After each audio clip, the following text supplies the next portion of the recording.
శ్రీమాత్రే నమః. అందరికీ నమస్కారం అండి. సంతోషి మాత వ్రతం 9వ వారం. ఈ గారాల పట్టి చక్కగా నన్ను 9వ వారానికి తీసుకొచ్చింది.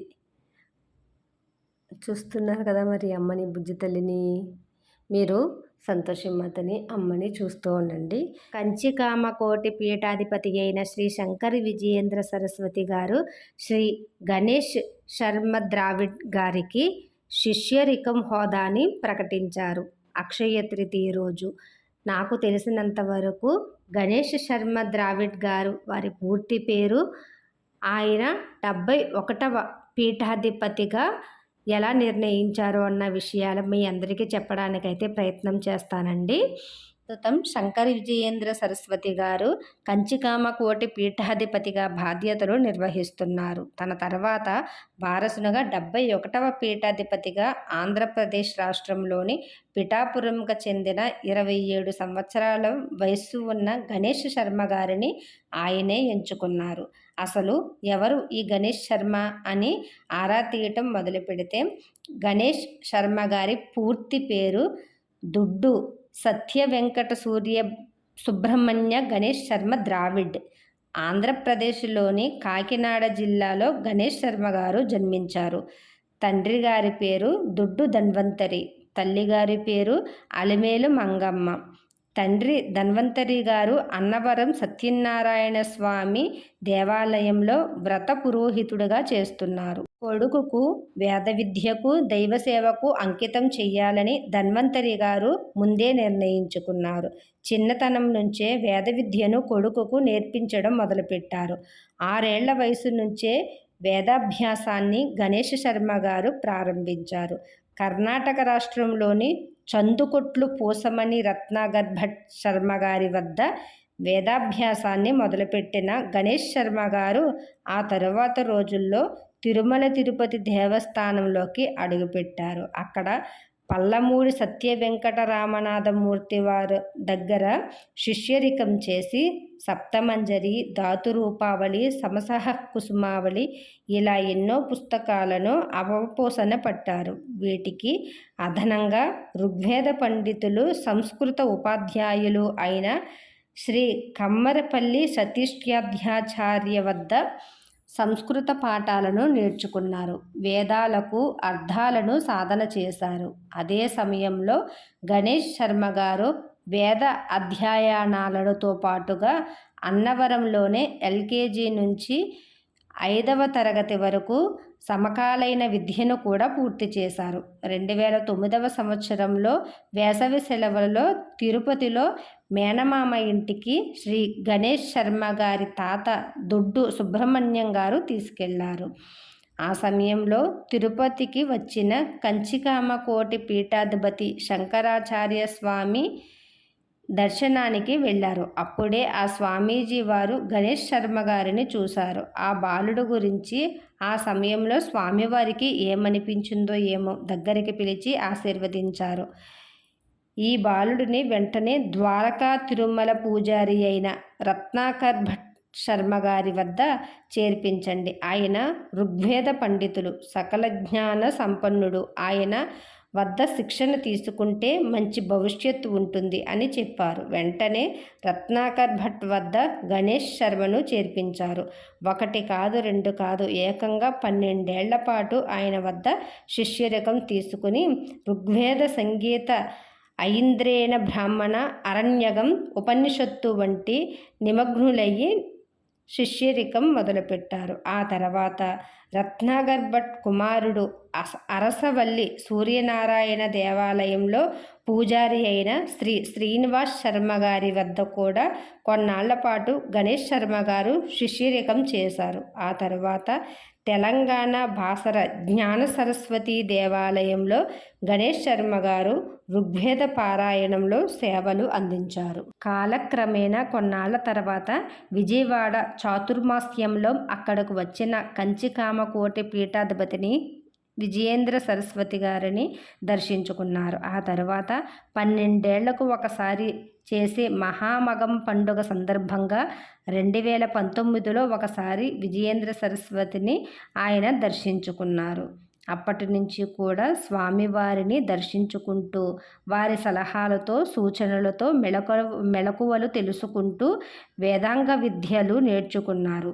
2024 సంవత్సరంలో 12వ తారీఖున బాసర సరస్వతి అమ్మవారికి స్వయంగా ఘనంగా పూజలు నిర్వహించి కాంచీపురంలో వేదాభ్యాసంలో ఉన్నత విద్యను పొందేందుకు అనుమతి ఇవ్వాలని అమ్మవారిని ప్రార్థించారు.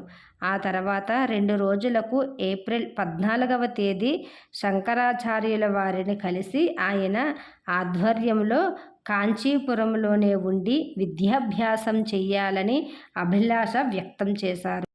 ఆ క్రమంలోనే యజుర్వేదం, సామవేదం, శతంగాలు, దశోపనిషత్తులు వంటి వివిధ శాస్త్ర అధ్యయనాలను అభ్యాసం చేశారు. ఈ క్రమంలోనే కంచికామకోటికి తదుపరి పీఠాధిపతిని నియమించాల్సి ఉన్నందువలన అన్ని లక్షణాలను కలిగి ఉన్న వ్యక్తి కోసం అన్వేషణ మొదలుపెట్టారు. కంచికామకోటి పీఠాధిపతి కావాలంటే చాలా పరీక్షల్లో గెలవాలి.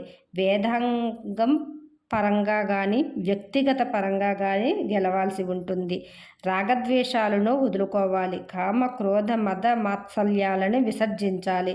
బ్రహ్మచర్యంగా ఉండాలి. 25 సంవత్సరం లోపులో ఉండాలి. భవిష్యత్తులో కూడా బంధం గురించి ఆలోచించకూడదు. వేదాభ్యాసంలో కూడా ఆరితేరి ఉండాలి. అన్నిటికంటే ముఖ్యంగా కంచికామకోటి పీఠాధిపతిగా ఉండాలంటే అమ్మ దయ తప్పకుండా ఉండి తీరాలి. అన్ని పరీక్షలలో గెలిచి ఉండాలి. గణేష్ శర్మ గారు అన్ని పరీక్షలలో కూడా గెలిచి అడిగిన ప్రశ్నలకు సూటిగా సమాధానాలు చెప్పడం జరిగింది.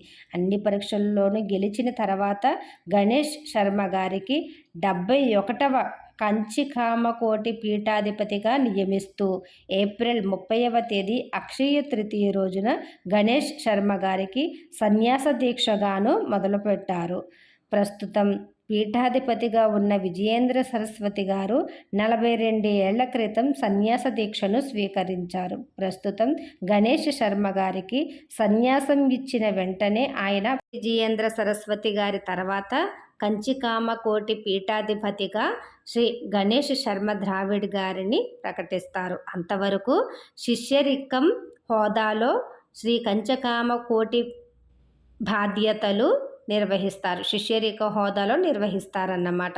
చిన్న వయసులోనే గణేష్ శర్మ గారికి వేదాభ్యాసాల్లో ఆరితేరి అమ్మ కృపకు ఆయన అంత పాత్రులు కావడం వల్ల చిన్న వయసులోనే ఆయనకి ఇంత వేదాభ్యాసాలు అయితే అబ్బింది. ఆయన తల్లిదండ్రుల గారికి మనస్ఫూర్తిగా నా వంతు నేను అభినందనలు తెలియజేస్తూ కొడుకుని వేదాభ్యాసాలకి అమ్మవారి సేవకి అంకితం చేసిన ఆ తల్లిదండ్రులకి నేను మనస్ఫూర్తిగా ధన్యవాదాలు, కృతజ్ఞతలు, అభినందనలు తెలియజేసుకుంటున్నాను. సర్వం లలితార్పణం. శ్రీమాత్రే నమః.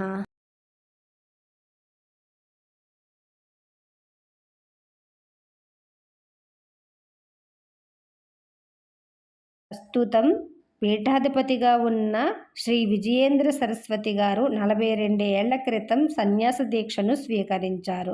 ప్రస్తుతం గణేష్ శర్మ గారికి సన్యాసం ఇచ్చిన వెంటనే ఆయన పీఠాధిపతిగా చలామణి అవ్వరు. గణేష్ శర్మ గారు సన్యాస దీక్ష స్వీకరించిన తర్వాత ఉత్తరాధికారి హోదాలో కొనసాగుతారు. మే 2వ తేదీన కంచిలో జరిగే ఆదిశంకర జయంతి ఉత్సవాలలో ప్రస్తుతం పీఠాధిపతి శ్రీ విజయేంద్ర సరస్వతి గారితో పాటు ఉత్తరాధికారి హోదాలో గణేష్ శర్మ గారు పాల్గొన్నారు. ఇక కంచికామకోటి పీఠాధిపతి హోదా విజయేంద్ర సరస్వతి గారి తర్వాత కంచికామకోటి పీఠాధిపతిగా గణేష్ శర్మ గారిని ప్రకటిస్తారు. గణేష్ శర్మ గారు వేదాభ్యాసాలలో ఆరితేరి ఆ జగజ్జనని అయిన కంచి కామాక్షమ్మ వారికి శిష్యరికం హోదాలో కార్యక్రమాలు నిర్వహిస్తున్నారు.